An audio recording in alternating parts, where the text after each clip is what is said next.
can you start by introducing yourself and talking a bit about what you do? Yeah, so my name's Christina Warner. I'm a family and animal protection barrister at 33 Bedford Row Chambers. Nice to meet you. Nice. So can I firstly ask, what is your experiences of ableism and disability hate crime? So my experiences of ableism, I've been very lucky that I've not been the victim of a hate crime. I know that a lot of disabled people are, and the statistics are frightening, but I'm very lucky. In terms of ableism, I think as a disabled person, ableism is all around us. We live in a world that doesn't cater for us. So it's an everyday occurrence, an everyday challenge that we need to face on top of the challenges placed by our respective disabilities. I'm visually impaired, so I have Stargardt's, which is a genetic condition which causes progressive blindness. And as someone who's able-bodied presenting, so I don't look disabled, if you will, although show me what a disabled person looks like. I don't present as having immediately a disability. I often find myself in a position where I have to have a conversation with someone about the challenges that I face. So as an advocate in court, I go to court practically every day, or I'm involved in the court system in some way every day, either remotely or on site. I have a personal assistant that comes with me to court. And as a result of that, I have to notify court staff and I notify opposing counsel. So that's the barrister that's acting for the other side. I often have to tell them I'm visually impaired, therefore I need a little bit more assistance. And this is my PA. And I've been met with really ignorant and in fact I'd say quite arrogant questions, quite intrusive questions as well, from all the way from members of court staff, so list callers and ushers, those that help you, that call you into your courtroom, all the way up to judges.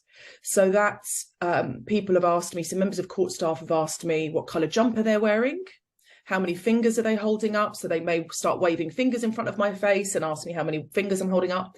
They ask me where my guide dog is. They ask me they tell me that I don't look blind.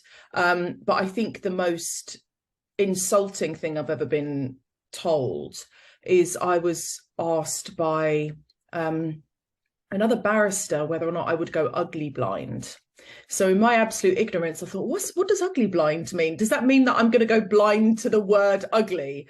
But it wasn't. What they actually meant was I going to lose the pigment in my eyes as a result of sight loss? I can only assume that they were referring to people that have glaucoma and cataracts. I can only assume that.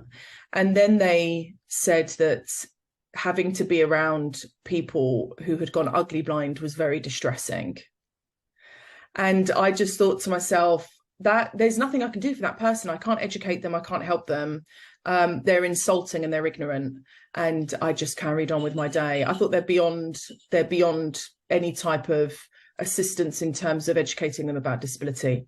So when it comes to ableism, I'd say it's daily. But hate crime, I've been very, very lucky, very lucky. But I have heard from mainly other women that have disabilities, the fear that we have of being assaulted on the streets. We're statistically more likely to be the victims of domestic abuse. We're more likely to be the victims of street crime. And that's really frightening. But I've been very lucky that I've not been the victim of a hate crime. And you spoke there about the impact of ableism and of discrimination in your lived experience of that.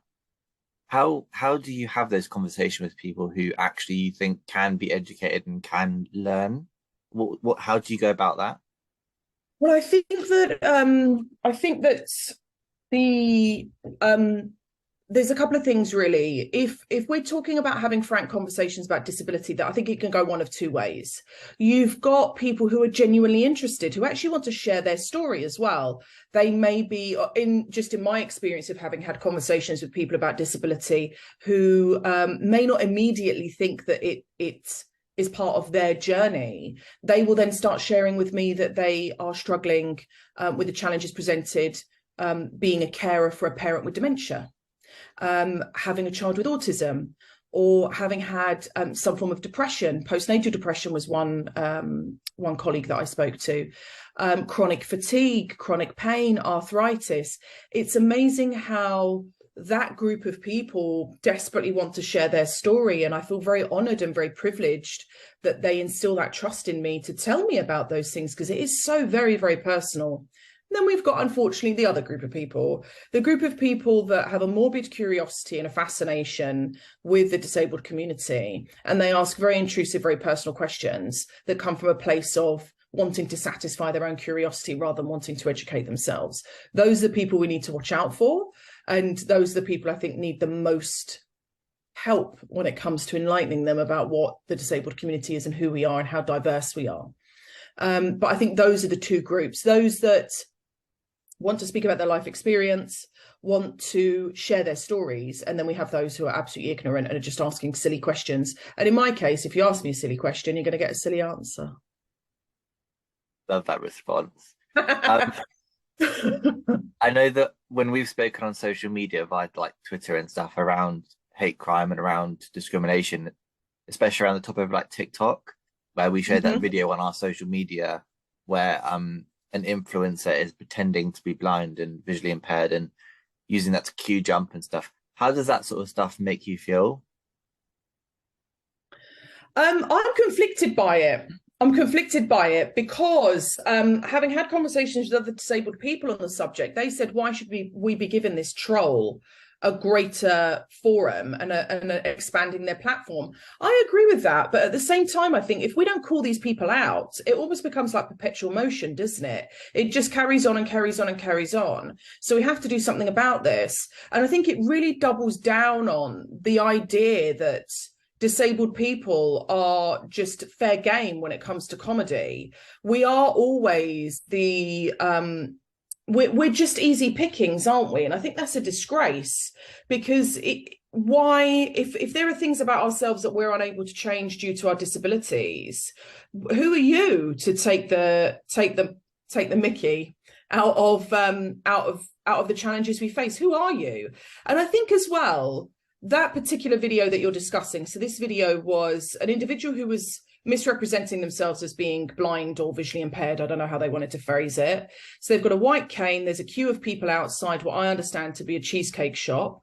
And they basically jump the queue, walk past all of these people who you can only assume are able-bodied, walk past them straight into the cheesecake shop, whips off the sunglasses, the stereotypical sunglasses, and points out the cheesecake they want, and then they march off chowing down on the cheesecake. I think there's so many issues with that. First of all, this was almost packaged as being a social experiment, but in the same breath, a prank.